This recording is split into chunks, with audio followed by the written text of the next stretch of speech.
मनवा के बतिया गुरुजी सब रउरा जानी। मनवा के बतिया गुरुजी सब रउरा जानी।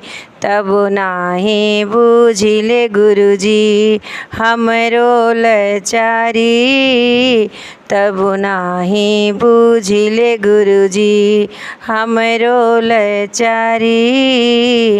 मांगिले दया गुरुजी अचरा पसारी।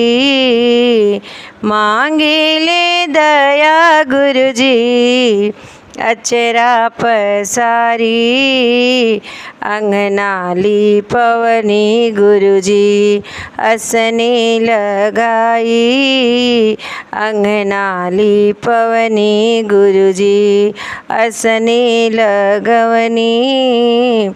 जलले रउरे गुरुजी चरण पखरनी। तब नाही बूझिले गुरुजी हमरो लाचारी। तब नाही बूझिले गुरुजी हमरो लाचारी। मलिया के बगिया गुरुजी फुलवा धतुरवा। मलिया के बगिया गुरुजी फुलवा धतुरवा।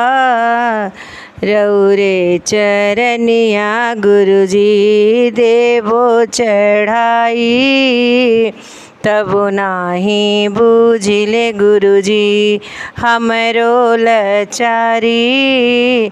तब नाही बूझिले गुरुजी रउरे चरनिया गुरुजी देवो चढ़ाई। तब नाही बूझिले गुरुजी हमरो लाचारी। तब नाही बूझिले गुरुजी। जंगल झड़िया से गुरुजी भंगिया ले आईनी। पीसी पीसी रउरे गुरुजी भंगिया पियवनी। पीसी पीसी रउरे गुरुजी भंगिया पियवनी। तब नाही बूझिले गुरुजी हमरो लाचारी। तब नाही बूझिले गुरु।